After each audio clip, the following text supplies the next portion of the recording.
College football 25. It is Friday yet again. That means it is time for us to once again look ahead to college football 26 and teams that I think are going to make a big jump heading into next year. And honestly, this one caught me a little off guard. Yes, obviously we are talking about the Navy Midshipmen. Now, there are the two big reasons why I think you should use this team in college football 26. Number one is the Flexbone offense. It is awesome. It is so much fun. I highly recommend. If you haven't tried it out at this point, we got 2 months of this game left. Try the Flexbone. You might love it, you might hate it, but at least give it a shot. It's like, personally, I was never really like a Flexbone guy in the previous games, a decade ago. But once I got into it in this year, I absolutely fell in love with it. So highly recommend giving it a shot just for that reason alone. And reason number two, honestly, came as a big surprise to me. I wasn't even gonna look too deep into any of the Service Academy teams, just the way they operate, no portal, no NIL. They start a lot of seniors. Typically, there's a lot of turnover on the teams from year to year. It can be hard to kind of project how one of the Service Academy teams are going to look. But luckily for us, that is not the case this year with the Navy Midshipmen. Well, the portal and NIL thing is still the case. But Navy has a lot of returning talent that I think will make them a very interesting team for us to try out. I think they're going to make a good jump. They are going to be a very, very fun team to use in college football 26. So let's head over to the depth chart and I will show you what I'm talking about. And with just about every team we're going to talk about here, it's going to start at quarterback. Blake Horvath coming back for his senior season. They're all coming back. All the juniors. No one transferred out. Well, technically 3 players transferred out, but none transferred in. And I believe, please correct me if I'm wrong, I never was enlisted or anything, so I don't know for sure how all the rules work. But I think you can only transfer out as a freshman or a sophomore. I think once you're a junior or a senior, you're pretty locked in. So that's why as we go through this depth chart, we see juniors. They're all coming back for their senior season. But yes, Blake Horvath. He was the best triple option, best Service Academy quarterback in college football 25. You could argue, Bryson Daly probably had a better year at Army. They really ran him into the ground. He had, I want to say, like 27 rushing touchdowns like that. But anyway, we're not talking about Army. We're talking about Navy in this. And Blake Horvath, who in the triple option offense of Navy still managed to throw for 1,350 yards and 13 passing touchdowns, which, yes, that doesn't sound like a lot compared to a lot of teams, but you got to remember context, who we're talking about here. Which is where the next part comes in, where Horvath ran the ball 175 times last season, 1,246 yards, and 17 rushing touchdowns. This guy was incredible. I loved watching Navy. I loved Blake Horvath, and he is going to get even better in the game next year. So now he's an 85 overall with 87 speed, which are really good stats, but it's really the abilities, I think, that made him the best of the triple option QBs here with the balanced head first option king. You gotta imagine those are staying, if not improving a little bit. He should be getting a little bit faster. His overall should go up a little bit. So when looking at these type of schools, he's gonna be a tank next year. He is gonna be so good. Like, just get him up to, 88 overall with 89, 90 speed. Keep those abilities on him. He's gonna be, his Navy specifically, I like their pistol offense as well outside of the regular flexbone stuff. Having a quarterback that's gonna be able to move like he's going to be able to with his agility, his acceleration, all should be getting improved here as well. Let's check out his throwing stats quick, because he had a decent throwing season, all things considered, and his throwing stats are good. His throw power is low. 87 throw power is not great, but his accuracy is unbelievable. And I'm really hoping next year they're going to add in some more like fake QB power, pop pass kind of stuff. Let us be able to roll out more rollout passes. They have quite a few, but more out of like the pistol sets. Really be able to utilize somebody like Blake Horvath to his full ability. So right away, just at quarterback, again, in the context, in the bubble of it being a triple option team, Horvath is going to be unbelievable. And that is really just kind of the start for the Navy offense, because all their halfbacks are coming back here too. Heidenreich, unbelievable last year. 85 overall, 87 speed, a receiving back, and there is a good reason for that. He was probably the biggest receiving threat on the team. He had 39 catches, 670 yards, 6 touchdowns, added 65 carries, 444 yards, 3 touchdowns on the ground. Overall wise, I don't know if he's going to go up a whole heck of a lot, but I think his speed should go up. He should get some more abilities here too, I think.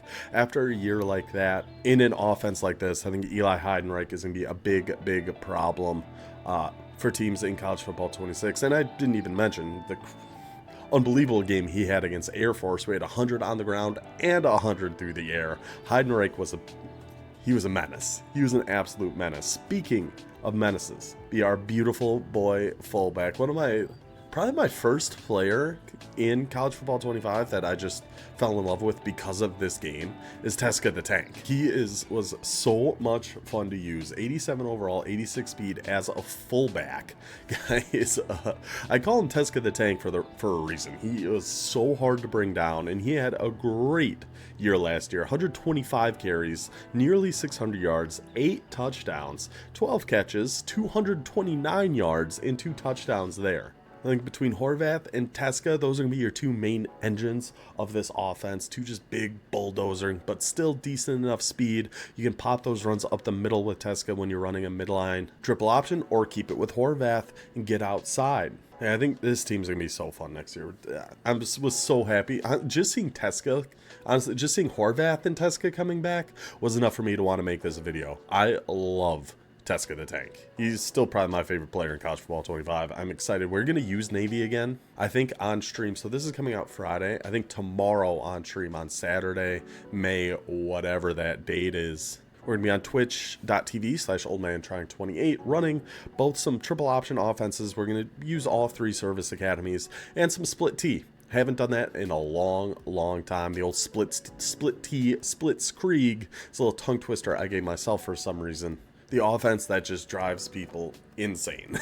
So I think Saturday, we're just going to mess around with some dumb offenses and have some fun. So some triple option, some flex bone stuff, some split T. Just have a good old time. So if you are interested in checking that out, go ahead and check out that Twitch. Okay, anyway, back to halfback. So Heidenreich, Teska coming back. Chapman, who is awesome for this offense. Now, he didn't do a ton last year. He only ran it 48 times, 250 yards, and 3 touchdowns. But if we just keep him kind of like he is, just copy and paste him into next year, there's a reason I always set Chapman as our halfback 1. It's mainly for rocket toss out of you off typically. Having somebody with a little bit of speed and really that shifty ability is great. Get outside to that edge, get people out in space. You can wiggle around him. You can do all sorts of stuff. He, of course, is coming back. Might get a little bit of a boost just because he's coming back, but I wouldn't count on a major one. But again, if we just copy and paste this guy into next year's game, he's so good in this offense. Having Chapman and Heidenreich with the boost he's going to get is going to be an unbelievable 1-2 punch. And you do have Hodges coming back too, who I don't believe played in a single game last year.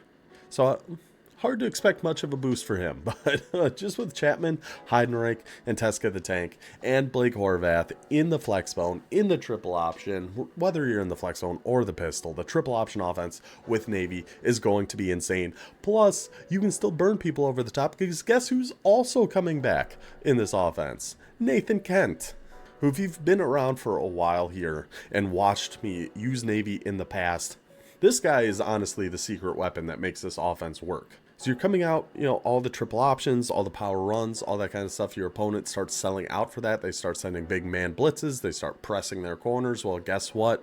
Navy's got a 96 speed, 6'3" wide receiver who is just going to burn you over the top for easy touchdowns. Countless examples. I have a whole playlist here. Maybe I'll put it up on the screen here somewhere. The Flexbone Flex Zone. Where way back, I don't know, maybe in September, August, it was early in the game, but we were running Navy, we were running Flexbone Fridays, and it felt like at least once a game we would get in a situation where, we're kind of behind the sticks a little bit, we're kind of backing up. Just find Nathan Kent. Just find Nathan Kent. We put him at wide receiver 1, so then we're in Flexbone normal. He's the wide receiver on the left. X-Dig, my favorite pass play, out of Flexbone normal. Put him on a streak, put a post on your left wing back. And if they're in man coverage, they're cooked, because you'll have Chapman coming down on a drag, you'll have Kent going on a streak, you'll have Heidenreich going on a post. He can't guard all 3 if you're running a big man blitz.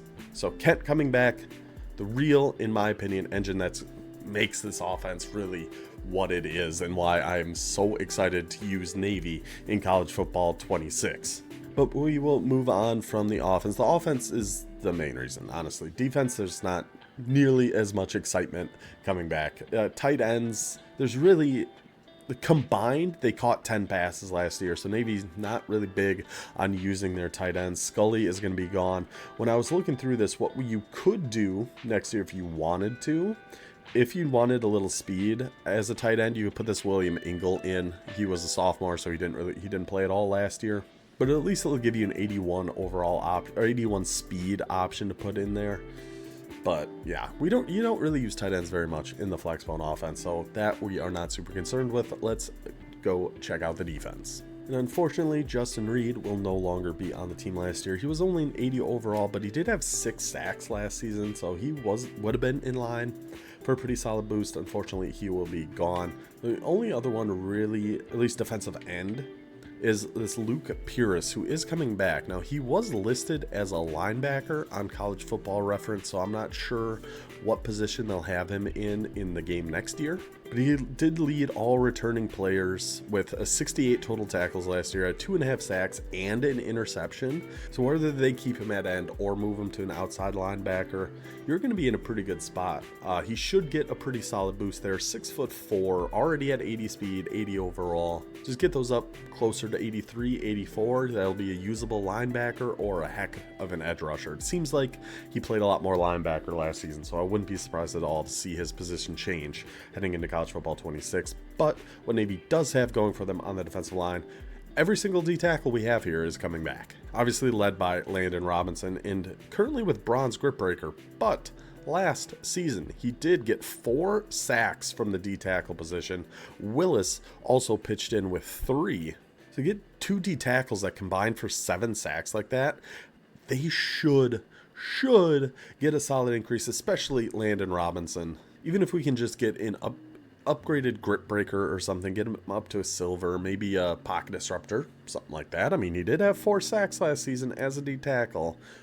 Just throwing ideas out there. Maybe get some on Willis. He should get a really solid boost, I would think, up to not quite an 80, but maybe like a 77, 78. So that'll leave you with 2 pretty solid D tackles. And remember, Navy, how I like to run defense with Navy's, I run a lot of the 3-3 stacks. So just right there, Robinson, Willis, and potentially Pierce, those could be your 3 down linemen. You're not going to be in a bad spot just looking at those 3. The linebacker position, now we're getting to positions that actually they are losing quite a bit. So right outside linebacker here, Colin Ramos, and this middle linebacker, Jacob, were the only 2 defenders on the entire team to have 100 or more total tackles. 129 for Ramos, 100 on the dot for Jacob. They will both be gone next year. So that one is going to hurt. But what Navy does have at linebacker that I personally like a lot, and what's good for running that 3-3 stack, is they have some good speed in some of these positions, starting with Kenneth McShan, who did only have 34 total tackles last year, but had 2 interceptions. So a house call, a robber, keep his speed nice and high there. And we're looking pretty good. Jackson Campbell also coming back as an 85 speed. Just going from year to year, I'm expecting some of these to go up at least a little bit. Give us another pretty good user linebacker option here with Navy. But last year he did pitch in 2.5 sacks with 58 total tackles and another 2 interceptions. So between Campbell and McShan, that's going to be 2 of our 3 linebacker spots covered in the 3-3 stack. Both should, I mean, McShan 68 overall, coming off, again, only 34 total tackles, but 2 interceptions. Get him up to a 75 and 90-ish speed. Campbell up to an 82, 83, 87, 88 speed, something like that. And we've got 2 of our 3 stack linebacker spots locked down there. Now the struggle is going to be who is going to be the last one. See, all these middle linebackers are a little bit too slow. Ramos, I loved having him as one of the 3, but of course he is going to be gone, so you'll probably have to choose between one of these 2. We'll have to see what kind of boost they get next year. But if you're going to run the 3-3 stack with Navy, you're going to have some pretty solid options. Or Pierce, maybe he comes up and can be a linebacker for you, and you can just run somebody like Spelios on the D-line, or you could even just run 3D tackles. So he said all these guys are coming back. So you could just run Robinson, Whiteside, and Willis as 3 down linemen, put Pierce and our 2 left outside linebackers, Campbell and McShan. There's your 3-3 stack. Not too shabby. So your front seven, while overall wise not be the highest, I think it's going to be more than serviceable to get us through here. Whereas then at cornerback, we are back on our trend of just about everyone coming back, except, unfortunately, Deshaun Peel, by far the best corner on this team. Not only in college football 25, but for the real Navy Midshipmen last year with his 5 interceptions. Losing him is 100% going to sting. Like, that hurts that he is going to be gone. But we do have Oniha coming back here, who he was listed as the safety on College Football Reference, so I'm not 100% sure what position he is going to stick in here. And you do have the speed of Bryce Allen coming back. A 96 speed is a great corner for how I like to play defense. My outside corners are almost always in deep zone, so if we can get a good speed option to put out there who can keep up with those guys just like to lob streaks with Alabama or probably Ohio State next year against Jeremiah Smith, or probably Alabama again with Ryan Williams. At least having an option of somebody we can throw out there that can try to keep up with him is going to help a lot. But yeah, every other cornerback you see here is coming back. So, I mean, Oniha, which I'm not sure I'm saying that right. I apologize if I'm saying that wrong, is going to be a good option still. 6'1". Should get an increase in speed here. He did snag 1 interception at least. Did have a tackle for loss too. So we can just get him boosted up a little bit, get him up to a 90, at least a 90 speed. That's kind of my personal threshold for my outside corners. As long as we got 90 speed, we can just shade over the top and mostly you're going to be okay. And in the slot, you can throw either one of these guys. They look very, very similar. And your corners at least will be in a pretty good spot. So our 3 down, a little shaky, not bad. Our linebackers, I think, are going to be very, very solid. Cornerbacks, kind of in between. They're going to be better than your defensive line, not as good as linebackers. But I think the worst position group is going to be safety.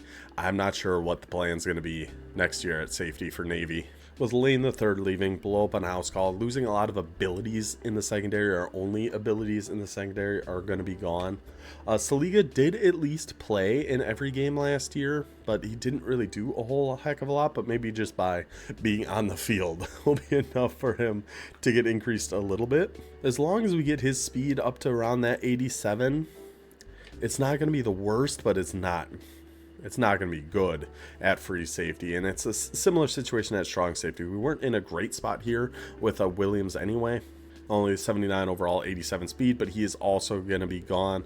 Giuseppe here also played in all 13 games, just like we saw with that backup free safety. Again, we just got to kind of hope that just by playing games, he's going to be able to get a little bit of a boost. You have Abraham down here too, but he's also 5'9", which is a little short for who I like to have in the secondary. So my first thought is it's going to be this Giuseppe and Saliga as our guys up top. But man, I don't love it. And also, it's just, we just not going to have options. Maybe you could take whatever corner you don't put in the slot. You could move up to one of the safety positions. So say, you know, Duhart or something, you could just throw him up top instead. At least that gives you a little bit more speed up there. But they are, you know, they're both 5'10". So this is definitely my biggest concern with Navy.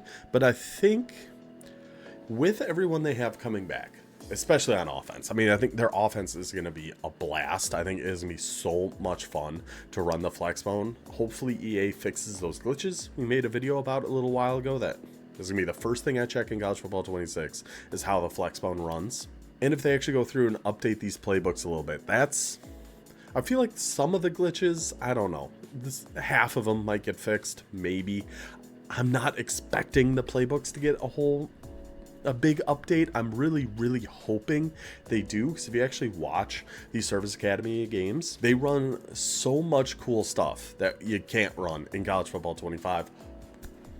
Please, EA, just watch the Army-Navy game from last year and take some of those plays and just put them in the game. I think it'd make it so much more fun. Give us some of those pop passes, some like cross screens. There's just a lot of fun things that they could add. That, fingers crossed, will be in College Football 26. But even if they don't, this Navy team is going to be so much fun to use. I am so excited. If you made it this far in the video, I will give you a little spoiler alert for Campus Tour, the series where we go through and get a win with every team in college football. We did it with 25. We're going to do it with 26. Navy is going to be the second team. I can't.